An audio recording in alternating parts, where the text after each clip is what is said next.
Hello competitors, कैसे हैं आप सब। आई होप आप लोग सब ठीक होंगे। तो आज का जो ज्योग्राफी का टॉपिक है, कई दिनों से हमारा ज्योग्राफी या जो हिस्ट्री नहीं चल रहा है, दो दो दिनों से। तो प्लीज़ आज से स्टार्ट है, रेगुलर रहेगा, ठीक है। और जो आपको सुविधा हुआ उसके लिए खेत जता रहे हैं हम, ठीक है। और आज को जो हमारा ज्योग्राफी का टॉपिक रहेगा ना, भारत के प्रमुख भूगोल एवं संबंधित अनुसंधान केंद्र रहेगा, जो हमारे सिलेबस में भी है, ठीक है। यानी आप जब भारत का भूगोल पढ़ोगे ना, तो उसमें आपका सिलेबस में ये डाला गया है, ठीक है। और इसके साथ ही आपको क्या और करवाया गया है, आपको करवाया गया है स्टेट और जो है ना यूटीज, मतलब भारत के राज्य एवं केंद्र शासित प्रदेश भी है, क्या है, तो उनके बारे में भी आपके सिलेबस में दिया गया है आपका भारत के भूगोल में। अब जो लास्ट हमारा जो टॉपिक बचेगा ना, वो आपका विविध बचेगा, यानी मिसलेनियस बचेगा, ठीक है, जो आपका कल आएगा। यानी भारत का भूगोल आपका ओवरऑल कंप्लीट हो गया है। और प्लस में आपका हिस्ट्री का टॉपिक अभी मॉडर्न का चल रहा है, तो वो अभी बचा हुआ है। उसके बाद मैं एनिसेंट लाऊंगा, ठीक है। और बहुत जल्द ही आप लोग के सामने हम लोग डिजिटल बोर्ड पे जल्द ही सामने हम लोग आपको आपके सामने आने वाले हैं। और हमारा एक छोटा-सा लक्ष्य है 1000 के का, मतलब 1 के का, मतलब आपका सब्सक्राइबर का। तो प्लीज़ आप लोग जो भी 1000 सब्सक्राइबर जो पहले होंगे, उनको 4 कोर्सों में हमारा बेनिफिट मिलेगा, ठीक है। पहला कोर्स जो होगा आपका जो 14वीं जेपीएससी है, ठीक है, 14वीं जेपीएससी, ठीक है। उसमें मेंस में, ठीक है, मेंस का कोर्स आएगा, फाउंडेशन कोर्स। दूसरा जो आपका आएगा 72वीं बीपीएससी आएगा, ठीक है, 72वीं बीपीएससी आएगा, ओके। और आपका थर्ड जो आएगा आपका थर्ड वो आएगा आपका यूपीएससी, ठीक है।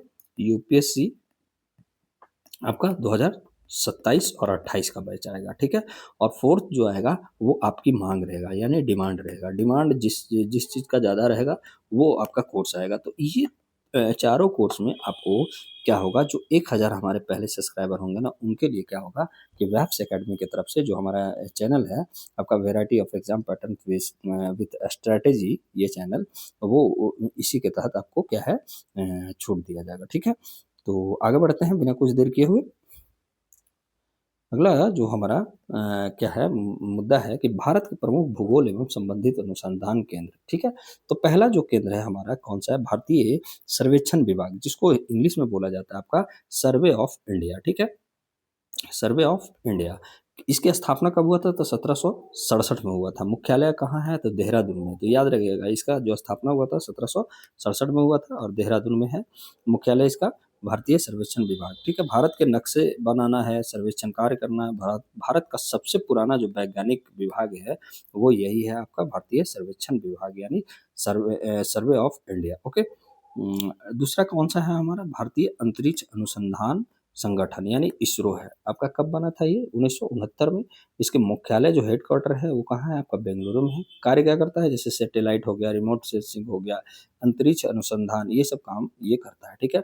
भूगोल में उपयोग क्या है, तो मौसम की जानकारी बताता है, संसाधन का मानचित्र करता है। तो ये इसका काम है, किसका, भारतीय अंतरिक्ष अनुसंधान संगठन। और इसके अभी अध्यक्ष कौन है, वो भी आप लोग कमेंट करके जरूर बताइएगा, ठीक है। कौन है इसके अध्यक्ष, तो हमें जरूर बताइएगा कमेंट करके प्लीज़। जो भी स्टूडेंट देखते हैं, प्लीज़ आप कमेंट करके जरूर बताइएगा। थर्ड क्या है कि राष्ट्रीय रिमोट सेंसिंग केंद्र, यानी आपका नेशनल रिमोट सेंसिंग सेंटर जो है, कहाँ है आपका, हेडक्वार्टर यही इसका है। मुख्यालय आपका कहाँ है, हैदराबाद में हेडक्वार्टर है। और कार्य क्या करता है, उपग्रह डाटा का विश्लेषण करता है। क्या करता है, जो सैटेलाइट डाटा होता है ना, उसका विश्लेषण करता है। कृषि हो गया, जल संसाधन हो गया, आपदा प्रबंधन में इसका उपयोग किया जाता है, ठीक है। अगला जो है आपका क्या है, भारतीय मौसम विभाग, यानी आपका इंडियन मेट्रोलॉजी डिपार्टमेंट, ठीक है। तो ये इसका स्थापना कब हुआ था, तो ये इसका स्थापना हुआ था 1875 में। और हेडक्वार्टर क्या है आपका, इसका नई दिल्ली है, ठीक है। और कार्य क्या करता है, तो मौसम का पूर्वानुमान लगाता है और मानसून अध्ययन करता है, ठीक। पांचवा क्या है हमारा, ये पांचवा जो बोल रहा है, राष्ट्रीय भू भौतिक अनुसंधान संस्थान, यानी आपका नेशनल ज्योग्राफिकल जो है आपका रिसर्च आपका इंस्टीट्यूट, ठीक है। इसका हेड क्वार्टर कहाँ है आपका, तो ये हैदराबाद में है। कार्य क्या है इसका, तो भूकंप भूगर्भीय संरचना का अध्ययन करता है, ठीक है। ये आप याद रखिएगा। और इसकी जो नेक्स्ट हमारा क्या है आपका, इसको कहा जाएगा आपका कौन सा, तो भारतीय भू वैज्ञानिक सर्वेक्षण, जिसको जियोलॉजिकल सर्वे ऑफ इंडिया जिसको बोलते हैं, इसकी स्थापना कब हुआ था? तो ये आपका 1851 में हुआ था। और हेड क्वार्टर कहाँ है इसका? तो कोलकाता में है। कहाँ है इसका मुख्यालय? कोलकाता में है। कार्य क्या करता है? तो खनिज संसाधन का खोज करता है और भूवैज्ञानिक अध्ययन करता है। क्या करता है कार्य? ये खनिज संसाधन का खोज और भूवैज्ञानिक अध्ययन करता है। ओके। अगला क्या है हमारा कि राष्ट्रीय जल विज्ञान संस्थान है। ठीक है, राष्ट्रीय जल विज्ञान संस्थान है। ठीक है, और इसका मुख्यालय कहाँ हुआ? तो आपका रुड़की है। ठीक है, हेडक्वार्टर कहाँ है इसका? रुड़की है। ठीक है, ये राष्ट्रीय जल विज्ञान संस्थान का, तो याद रखिएगा। नेशनल जो आपका इंस्टीट्यूट आपका हाइड्रो साइंस है ना, वो आपका कहाँ है? आपका रुड़की में है। कार्य क्या करता है? तो जल संसाधन और हाइड्रोलॉजी जो रिसर्च है वो उसका कार्य करता है। ठीक है, तो ये बात आप याद रखिएगा। 8वां कौन सा है? क्या आपका भारतीय उष्णकटिबंधीय मौसम विज्ञान संस्थान जो है, IITM पुणे। ठीक है, ओके। इसका जो मुख्यालय कहाँ है? तो पुणे में है। कार्य क्या करता है? तो मानसून जलवायु परिवर्तन का अध्ययन करता है। ओके, तो ये इस तरीके से आप याद करते चलिएगा, आपके लिए बेनिफिट रहेगा। और 9th क्या है कि राष्ट्रीय समुद्र विज्ञान संस्थान ये है जो अगला है, इसका जो हेड क्वार्टर है तो ये आपका गोवा में है। तो आप राष्ट्रीय समुद्र विज्ञान संस्थान समझ गए होंगे कि नेशनल जो आपका इंस्टीट्यूट ऑफ ओशियन डिपार्टमेंट जो है आपका कहाँ है? तो ये आपका हेड क्वार्टर इसका कहाँ है? तो ये आपका गोवा में है। ओके, तो ये बात आप याद रखिएगा। ठीक है, तो ये हम लोग इसका कार्य देख लेते हैं। तो समुद्र, महासागर, तटीय क्षेत्र का ये अध्ययन करता है। ठीक है, ओके। तो ये बात आप ध्यान दीजिएगा। और इसका जो 10वां अनुसंधान केंद्र है वो वाडिया हिमालय भूवैज्ञानिक संस्थान है। ठीक है, वाडिया हिमालय भूवैज्ञानिक संस्थान है। इसका हेड क्वार्टर कहाँ हुआ? तो देहरादून में हुआ। कहाँ? हेड क्वार्टर देहरादून में। कार्य क्या करता है? तो ये हिमालय की भूगर्भीय जो संरचना है और उसका विकास है, उसी का क्या करता है? स्टडी करता है, यानी अध्ययन करता है। तो ये हमारा क्या था? आपका अनुसंधान केंद्र थे। ठीक है, ये पहला टॉपिक हमारा समाप्त हो गया। अब इसका हम लोग क्या करेंगे? MCQ करेंगे। ठीक है, तो आप लोग कंटिन्यू रहिए। ओके, और मैं फिर से आपको बताना चाहता हूँ कि जो हमारा आपका क्या है ये हमारा एक छोटा सा लक्ष्य है 1000 सब्सक्राइबर का। तो प्लीज़ आप लोग सब्सक्राइबर जो भी हैं सब्सक्राइब कीजिए, नए लर्नर, और जो नहीं अभी तक किए हैं वो भी सब्सक्राइब कीजिए। और आपको इसमें क्या है कि आपको क्या दिया जाएगा? आपका 1000 जो पहले सब्सक्राइबर होंगे ना, जो मैंने आपका वो पहले 4 कोर्स है, फाउंडेशन कोर्स जो आने वाला है, उसमें आपको रियायत दिया जाएगा। तो ये बात आप ध्यान दीजिएगा। ओके, चलते हैं। तो पहला क्वेश्चन हमारा क्या कर रहा है? ध्यान से देखिएगा कि निम्नलिखित में कौन सा संस्थान भारत में आधिकारिक मानचित्रण पर यानी मैपिंग का कार्य करता है? मतलब कह रहा है कि इसमें से कौन सा संस्थान जो है मैपिंग का कार्य करता है। ठीक है, भारत में। ठीक है, तो ये हम लोग पढ़ चुके हैं, यानी सर्वे ऑफ इंडिया। कौन है आपका? तो ये ऑप्शन नंबर बी, भारतीय सर्वेक्षण विभाग। और ये आपका क्या करता है? आपका आधिकारिक मैप तैयार करता है। कौन? भारतीय सर्वेक्षण विभाग, यानी सर्वे ऑफ इंडिया। और भारतीय भूवैज्ञानिक सर्वेक्षण जो क्या करता है आपका? ये करता है आपका GSI यानी जियोलॉजिकल सर्वे ऑफ इंडिया। ये खनिज और भूगर्भ की आपका कार्य करता है। ठीक है, और आपका राष्ट्रीय रिमोट सेंसिंग केंद्र क्या करता है? तो सैटेलाइट डेटा का काम करता है। और IMD क्या करेगा? तो मौसम का पूर्वानुमान करता है। ठीक है, तो ये इस तरीके से आप याद करते चलिएगा। ओके, अगले प्रश्न पे आते हैं। तो अगला प्रश्न क्या रहा है हमारा कि निम्नलिखित युग्मों पर विचार करें। ठीक है, संस्थान दिया हुआ, मुख्यालय दिया। तो देखिए, राष्ट्रीय समुद्र विज्ञान का संस्थान कहाँ है? ये इसका हेडक्वार्टर तो गोवा में ही है, तो ये सही हो गया पहला। और दूसरा कि राष्ट्रीय भौतिकीय अनुसंधान संस्थान, ये कहाँ है? हैदराबाद में, तो ये आपका ये भी सही हो गया। और थर्ड जो आपका बता रहा है कि भारतीय उष्णकटिबंधीय मौसम विज्ञान संस्थान कहाँ है? ये चेन्नई में बोल रहा है। तो ये चेन्नई में नहीं, ये IITM जो पुणे पहले ही बता दिया है, तो ये पुणे होगा। इसलिए थर्ड हमारा गलत है, यानी जिसमें 1 और 2 रहेगा वो सही हो जाएगा, यानी ऑप्शन नंबर हमारा ए यहाँ पे सही हो जाएगा। ठीक है, आई थिंक आप लोग समझ चुके होंगे। चलते हैं अगले प्रश्न पे। क्या कह रहा है हमारा प्रश्न कि निम्नलिखित में कौन सा संस्थान मानसून और जलवायु परिवर्तन के अध्ययन से संबंधित है? तो अभी पढ़े हैं जस्ट अपने, कौन सा आपका देखिए क्या है ये आपका, कौन सा संस्थान मानसून और जलवायु परिवर्तन के अध्ययन से संबंधित है? तो ये कौन सा होगा हमारा? ऑप्शन नंबर बी, भारतीय उष्णकटिबंधीय मौसम विज्ञान संस्थान, जो अभी पुणे में हम लोग पढ़े थे, जिसका मुख्यालय है, ये पुणे वाला काम करता है। ठीक है, तो ऑप्शन नंबर बी। और आपको पता है कि भारतीय मौसम विभाग ये पूर्वानुमान लगाता है मौसम का। ये क्या लगाता है आपका? मौसम का पूर्वानुमान लगाता है। ठीक है, पूर्वानुमान लगाता है, तो ये बात आप याद रखिएगा। और आपका राष्ट्रीय जल विज्ञान संस्थान ये जल का अध्ययन करता है।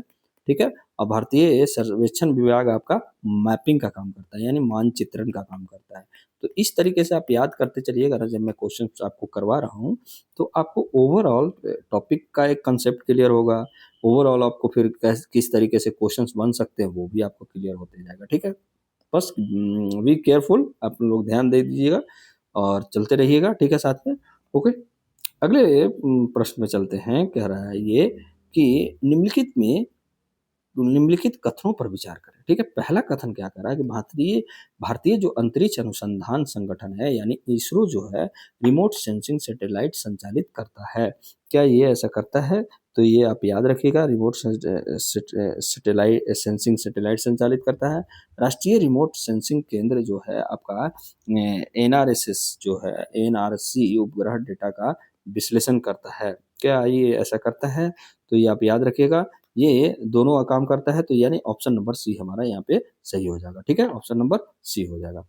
अगले प्रश्न पे चलते हैं। निम्नलिखित में कौन सा संस्थान जो है खनिज संसाधनों की खोज से संबंधित है? तो कौन खोज करता है आपका?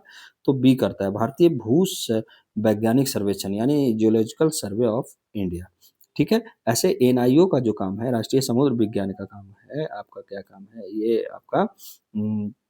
ये करेगा आपको क्या, समुद्र के बारे में। ठीक है, समुद्र करता है। ठीक है, और आपका जो राष्ट्रीय जल विज्ञान संस्थान है, वो क्या करेगा? आपका जल का अध्ययन करता है। और आईएमडी जो आपको पता है कि मौसम का पूर्वानुमान लगाता है। तो ये बात आप याद रखिएगा, इसलिए हमारा जो ऑप्शन हो जाएगा, ऑप्शन नंबर बी हो जाएगा। ओके, अगले प्रश्न में चलते हैं। अगला प्रश्न कह रहा है हमारा कि निम्नलिखित कथनों पर विचार करें। ठीक है, तो क्या विचार करना है भाई? तो पहले देखते हैं क्या विचार करते हैं थोड़ा। कि पहला कथन कह रहा है कि भारतीय मौसम विभाग जो आईएमडी है, कृषि मौसम सेवाएं प्रदान करती है। ठीक है, तो ये क्या करती है? तो ये बात सही है। ठीक है, ये करती है। दूसरा क्या है कि राष्ट्रीय जल विज्ञान संस्थान जल चक्र जो हाइड्रोलॉजिकल जो साइकिल है, उस पर ये अनुसंधान करता है। तो ये भी सही है। ठीक है, दूसरा भी सही है। और थर्ड जो बोल रहा है आपका कि राष्ट्रीय समुद्र विज्ञान जो संस्थान है, वायुमंडलीय प्रदूषण का अध्ययन करता है। नहीं, ऐसा ये काम नहीं करता है, ये आपका समुद्र विज्ञान पे काम करता है। ठीक है, समुद्र विज्ञान पे काम करता है। कौन? आपका राष्ट्रीय समुद्र विज्ञान संस्थान। तो इसलिए हमारा ऑप्शन हो जाएगा केवल एक और दो, यानी ऑप्शन नंबर ए हो जाएगा। ओके, अगले प्रश्न पे चलते हैं। क्या कह रहा है कि निम्नलिखित में कौन सा युग्म सही सुमेलित नहीं है? देखिए, सही सुमेलित नहीं है, नहीं है पर थोड़ा जोड़ दीजिएगा, क्योंकि ये ज़्यादा क्वेश्चंस फंसाते हैं। ठीक है, तो ये जो नहीं है ना, देखिए, बाडिया हिमालय भू वैज्ञानिक संस्थान देहरादून में आपका है। ठीक है, ये भी सही है। भारतीय अंतरिक्ष अनुसंधान जो संगठन इसरो, ये बेंगलुरु में है, इसका भी हेडक्वार्टर सही है। आपका जो भारतीय भू वैज्ञानिक सर्वेक्षण जो है, मुंबई में नहीं होके ये कहाँ है आपका? कोलकाता में है। तो ये आप याद रखिएगा, कोलकाता में है। ठीक है, तो हमारा ऑप्शन नंबर सी यहाँ पे सही हो गया, यानी सही सुमेलित नहीं है। तो प्रश्न के अकॉर्डिंग ऑप्शन नंबर सी सही है। ठीक है, और राष्ट्रीय रिमोट सेंसिंग केंद्र जो एनआरएससी है, वो हैदराबाद में है। ठीक है, तो चलते हैं अगले प्रश्न पे। और मैं बता चाहता हूँ कि इसका जो आंसर होगा ना, ये आपका ऑप्शन नंबर सी है। तो ये आप याद रखिएगा, नहीं पूछा है। ठीक है, आगे चलते हैं अगले प्रश्न पे। तो अगला प्रश्न कह रहा है कि निम्नलिखित में कौन सा संस्थान भूकंप के अध्ययन से प्रमुख रूप से संबंधित है? तो कौन सा संबंधित है? तो ये आपका राष्ट्रीय भौतिकीय अनुसंधान संस्थान। ठीक है, ये आपका संबंधित है। ठीक है, ये क्या करता है? भूकंप हो गया, आपका प्लेट टेक्टोनिक्स हो गया, ये इसका अध्ययन करता है। ठीक है, कौन? आपका राष्ट्रीय भौतिकीय अनुसंधान संस्थान। ओके, तो ये आप याद रखिएगा। अगले प्रश्न पे चलते हैं। क्या बोल रहा है हमारा अगला प्रश्न कि भारतीय सर्वेक्षण विभाग का सबसे पुराना वैज्ञानिक विभाग है। भारतीय सर्वेक्षण विभाग जो है, भारत का सबसे पुराना वैज्ञानिक विभाग है। तो ये बात सही है, बिल्कुल सही है, क्योंकि ये 1767 में बना है। सोच लीजिए, अंग्रेजों के समय बना है। कौन? आपका भारतीय सर्वेक्षण विभाग यानी geological survey of India, sorry sorry survey of India से, ठीक है। जियोलॉजिकल सर्वे ऑफ इंडिया भारतीय भूवैज्ञानिक सर्वेक्षण की स्थापना 19वीं सदी में हुई थी। तो ये भी सही है, ठीक है। इसका जो स्थापना हुआ था 1851 यानी 19वीं सदी हो जाता है, ठीक है। तो ये भी सही है यानी ऑप्शन नंबर सी हो जाएगा ये।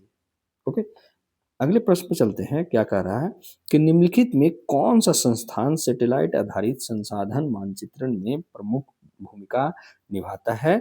मतलब कह रहा है कि कौन सा संस्थान जो है जो सैटेलाइट आधारित संसाधन मानचित्रण में प्रमुख भूमिका निभाता है। तो ये आपका कौन है, राष्ट्रीय रिमोट सेंसिंग केंद्र, ठीक है, ये आपका निभाता है। और ये किसके तहत काम करता है, तो इसरो के तहत ये काम करता है। ये भी आप याद रखिएगा, आपको इसरो के तहत। और इसरो का हेडक्वार्टर कहाँ है, तो ये आपका कहाँ है, बेंगलुरु में है, ठीक है। ओके, और कब बना था, तो 1969 में बना था। ये भी आप याद रखिएगा। निम्नलिखित कथनों पर विचार करें। पहला कथन जो है आपका, भारतीय अंतरिक्ष अनुसंधान संगठन जो इसरो है केवल अंतरिक्ष मिशनों तक ये सीमित है, ऐसा नहीं है। ये केवल मिशनों तक मिशन तक ही सीमित नहीं है, बल्कि यह जो है मौसम मौसम पर कार्य करता है, ठीक है, आपदा प्रबंधन करता है, ठीक है, संचार में भी ये इसका उपयोग किया जाता है। तो ये बहुत सारा काम करता है, ठीक है। तो इसलिए हमारा ऑप्शन कथन जो है एक गलत है। और दूसरा कह रहा है कि राष्ट्रीय रिमोट सेंसिंग केंद्र प्राकृतिक संसाधनों के प्रबंधन में सहायता करता है। तो ये बिल्कुल सही है। तो इसलिए हमारा ऑप्शन नंबर बी हो जाएगा, केवल 2 सही हो जाएगा, ठीक है। अगले प्रश्न क्या कर रहा है कि निम्नलिखित में कौन सा संस्थान हिमालय के भूगर्भीय विकास का अध्ययन करता है। तो ये कौन करेगा आपका, तो ये बाडिया हिमालय भूवैज्ञानिक संस्थान, ठीक है, हिमालय पर विशेष रिसर्च करता है। ओके, तो ये आप याद रखिएगा, ऑप्शन नंबर सी। अगले प्रश्न पे चलते हैं। अगला प्रश्न जो हमारा कह रहा है कि निम्नलिखित कथनों पर विचार करें कि भारतीय मौसम विभाग जो है चक्रवातों की चेतावनी जारी करता है। तो क्या ये ऐसा करता है, तो ये बिल्कुल सही है, ऐसा करता है, ठीक है। तो कथन ये सही है। भारतीय उष्णकटिबंधीय मौसम विज्ञान संस्थान जो IITM पुणे है, वो क्या करता है, मौसम का दैनिक पूर्वानुमान जारी करता है। तो नहीं, ये आपका जो है ना कि ये रिसर्च करता है, ठीक है, ये रिसर्च करेगा। जो आपका जारी जो करेगा ना, IMD करेगा, ठीक है, ये IMD जारी करता है, डेली फॉरकास्ट, ठीक है। तो ये आप याद रखिएगा। तो इसलिए हमारा जो ऑप्शन हो जाएगा केवल ए, यानी केवल एक। ओके, तो ये आप याद रखिएगा। अगला प्रश्न क्या कर रहा है हमारा, अगला प्रश्न कर रहा है आपका कि निम्नलिखित युग्मों पर विचार करें, ठीक है। संस्थान दिया हुआ और कार्य दिया हुआ। तो भारतीय सर्वेक्षण विभाग का कार्य क्या है, टोपोग्राफिकल मैप, ठीक है। तो ये क्या आपका सही है, तो हाँ, ये मैप सही है। दूसरा क्या है कि राष्ट्रीय जल विज्ञान संस्थान भूकंप अध्ययन करता है, नहीं, ये इसका काम है ही नहीं, ठीक है। राष्ट्रीय समुद्र विज्ञान संस्थान समुद्री अध्ययन करता है। तो ये भी सही है, यानी 1 और 3 जिसमें सही होगा वो हमारा सही होगा, यानी ऑप्शन नंबर ए, केवल 1 और 3, ठीक है। अगले प्रश्न पे चलते हैं। अगला प्रश्न कह रहा है आपका, क्या कह रहा है कि देखिए कि निम्नलिखित में कौन सा संस्थान directly ministry of earth science के अंतर्गत आता है। तो कौन आता है आपका, तो ये आता है भारतीय मौसम विभाग, ठीक है, मिनिस्ट्री ऑफ अर्थ साइंस के अधीन आता है। और NIO जो हो गया ना, राष्ट्रीय समुद्र विज्ञान संस्थान आपका हो गया, वो CSIR के अधीन रहता है। और आपका NRC हो गई, मतलब राष्ट्रीय रिमोट से मतलब हो गया आपका राष्ट्रीय रिमोट सेंसिंग केंद्र हो गया, भारतीय अंतरिक्ष अनुसंधान संगठन हो गया, ये सब किसके अंतर्गत आता है, ये डिपार्टमेंट ऑफ स्पेस के अंतर्गत आता है, ठीक है। तो ये स्पेस के अंदर आता है। और आपका राष्ट्रीय समुद्र विज्ञान संस्थान आपका CSIR के अंतर्गत आता है, ठीक है। तो इसका जो ऑप्शन आंसर हो जाएगा भारतीय मौसम विभाग, ये मिनिस्ट्री ऑफ अर्थ साइंस के अंतर्गत आता है। इस तरीके से क्वेश्चंस बनाए ही जाते हैं, ठीक है। अगले प्रश्न में है कि भारतीय मौसम विभाग चक्रवातों के सटीक भविष्यवाणी करता है। तो क्या ये करता है, ये सही है। और इसका जो रीजन बता रहा है कि IMD उपग्रह और रडार प्रणाली का उपयोग करता है। तो ये इसी का उपयोग करके ये चक्रवातों का सटीक विश्लेषण करता है, यानी A और R दोनों सही है। और R जो है A की व्याख्या कर रहा है, ठीक है। तो ये भी आप याद रखिएगा। ओके, अगले प्रश्न पे चलते हैं हम लोग। अगला प्रश्न क्या कह रहा है हमारा कि निम्नलिखित में कौन सा संस्थान इसरो का है। तो कौन है, अभी हम लोग पढ़े थे, ये आपका कौन बने थे, आपका तो ये आपका राष्ट्रीय रिमोट सेंसिंग केंद्र, ठीक है, ये इसी के अंतर्गत आता है। बाकी जो है अलग अलग मंत्रालय के अंतर्गत आते हैं, इसलिए हमारा जो ऑप्शन हो जाएगा ए हो जाएगा, ठीक है। अगले प्रश्न पे चलते हैं। अगला प्रश्न कह रहा है कि निम्नलिखित कथनों पर विचार करें कि आपका भारतीय सर्वेक्षण विभाग केवल सैन्य उद्देश्यों के लिए मानचित्र बनाता है। क्या ऐसा बनाता है, क्या ऐसा कार्य करता है? तो ऐसा नहीं है, ठीक है। ये आपका क्या है, सर्वे ऑफ इंडिया केवल मिलिट्री तक ही नहीं सीमित है, ठीक है। दूसरा जो कथन कह रहा है कि भारतीय भूवैज्ञानिक सर्वेक्षण जो जियोलॉजिकल सर्वे ऑफ इंडिया भूगर्भिक मानचित्र भी तैयार करता है। तो ये दूसरा हमारा कथन सही है, यानी ऑप्शन नंबर बी हो जाएगा, ठीक है। केवल दो हैं यहाँ पे, इसका आंसर हो जाएगा। अगले प्रश्न पे चल रहे हैं। क्या बोल रहा है कि निम्नलिखित में कौन सा संस्थान समुद्री खनिज संसाधनों के अध्ययन करता है? तो ये आपका करता है राष्ट्रीय समुद्र विज्ञान संस्थान करता है, यानी आपका ओशियन प्लस मैरीन रिसोर्स ये करता है, ठीक है। ओशियन पे भी करता है, प्लस में आपका मैरीन जो संसाधन है उस पर ये काम करता है, ठीक है, तो अध्ययन करता है। तो ये भी बात आप याद रखिएगा। नेक्स्ट प्रश्न में चलते हैं हम लोग। क्या कह रहा है कि निम्नलिखित में आपको क्या है, निम्नलिखित में से कौन सा युग्म सही है? तो कौन सा सही है, तो ये हम लोग पता करते हैं। तो ये हमारा जो है भारतीय मौसम विभाग, अभी हम लोग पढ़े थे कि पृथ्वी विज्ञान के विज्ञान मंत्रालय के अंतर्गत आता है। और इसरो और ये जो है एनएसआरसी है, ये आपका डिपार्टमेंट ऑफ स्पेस के अंतर्गत आता है, ठीक है। तो डिपार्टमेंट ऑफ स्पेस के अंतर्गत आता है, तो ये भी बात आप याद रखिएगा, ओके। इसलिए हमारा जो ऑप्शन हो जाएगा यहाँ पे बी हो जाएगा, ठीक है। आगे चलते हैं। अगले प्रश्न में क्या कर रहा है हमारा, अगला जो हमारा प्रश्न है आपका कह रहा है, ये आपका टॉपिक जो है दूसरा मुद्दा आ गया, ठीक है। क्या है, भारत के राज्य एवं केंद्र शासित प्रदेश भी आपका भारत के भूगोल में पढ़ना है। ऐसा मत समझिएगा कि मैं आपको ऐसे ही पढ़ा रहा हूँ, आप जाके सिलेबस चेक कर लीजिएगा, ठीक है। तो थोड़ा बहुत ब्रीफ में नॉलेज लेते हैं, फिर उसके बाद एमसीक्यू करते हैं।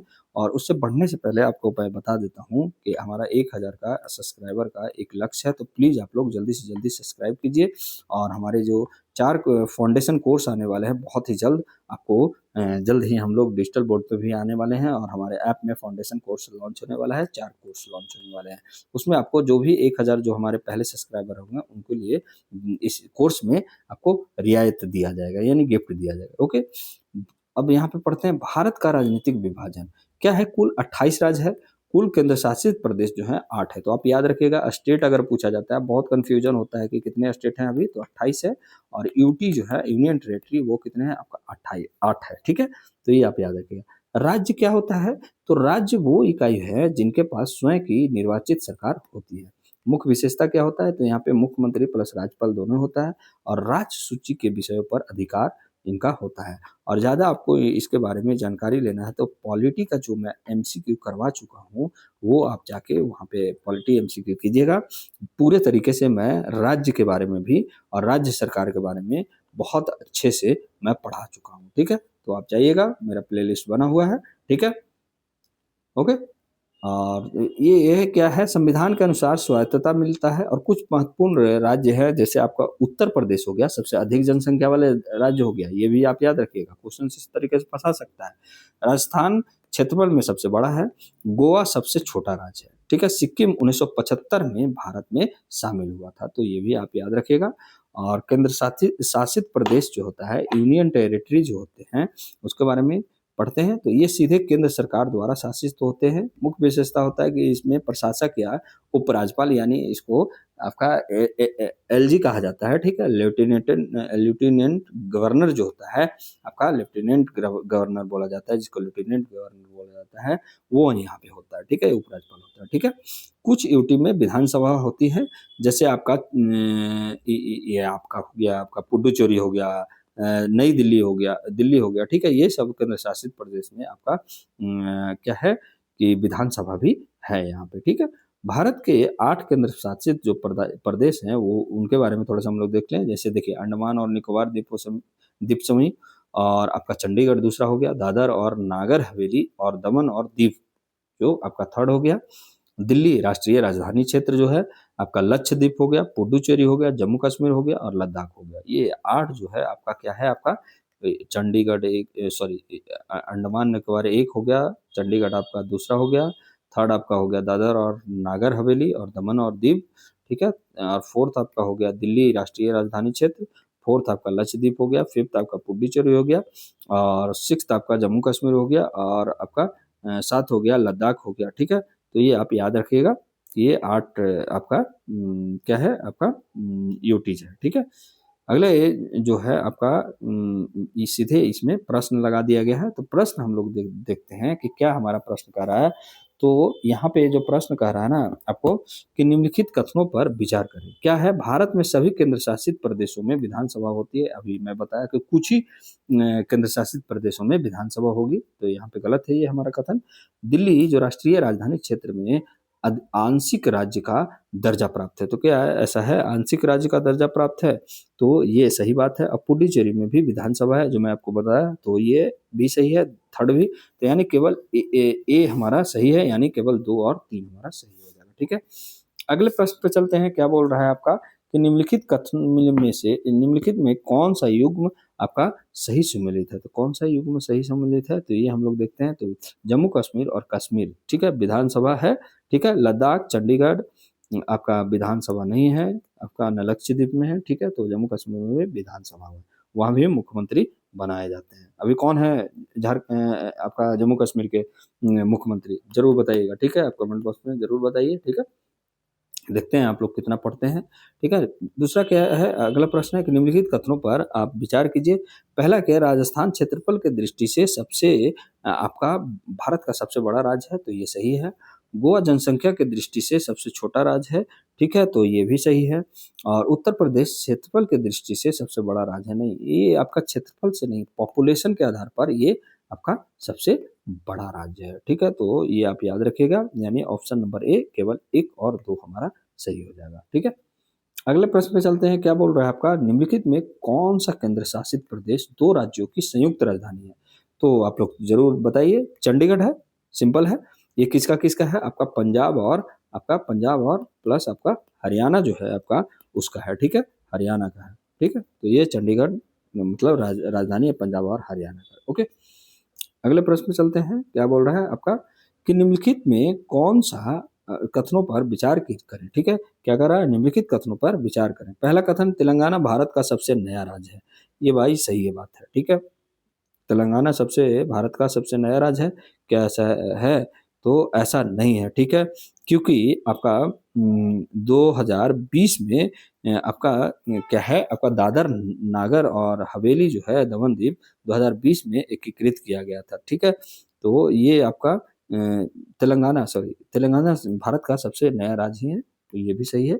और आपका 2020 में एकीकृत किया गया था, तो ये 2020 के बाद ही तेलंगाना का निर्माण हुआ है। ठीक है, तो इसलिए ऑप्शन नंबर सी हमारा दोनों कथन जो है हमारा सही है। ठीक है, अगले प्रश्न में चलते हैं कि लद्दाख में विधानसभा नहीं है। असरसन बोल रहा है लद्दाख में विधानसभा नहीं है, कारण ये सीधे केंद्र सरकार द्वारा प्रशासित होता है, क्योंकि इसमें लद्दाख में विधानसभा नहीं है। यानी असरसन हमारा सही है और रीजन भी सही है, यानी ए और आर दोनों सही है, और आर ए की सही व्याख्या भी करता है, यानी आपका ऑप्शन नंबर ए हमारा सही हो जाएगा। ठीक है, तो ये बात आप याद रखिएगा। और अगले प्रश्न में चलते हैं। क्या बोल रहा है आपका कि निम्नलिखित में कौन सा राज्य पूर्व में केंद्र शासित प्रदेश था। तो पूर्व में कौन सा केंद्र शासित प्रदेश था, तो आपका बताइए, आपका गोवा। ठीक है, गोवा जो था यूटीज था आपका, कब से कब तक रहा था, 1961 से आपका 1987 तक रहा था, ये आप याद रखिएगा।